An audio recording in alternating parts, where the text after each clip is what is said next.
ఆవకాయ ఆంజనేయ కథ మొదలెట్టినాడు చూడరయ్యా శక్తినంతా కూడగట్టి చెట్టు దులిపినాడు అంజయ్య ఎర్ర ఛాయ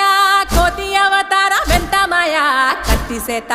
పట్టకుండా కాయ కోసినాడు కపిలయ్య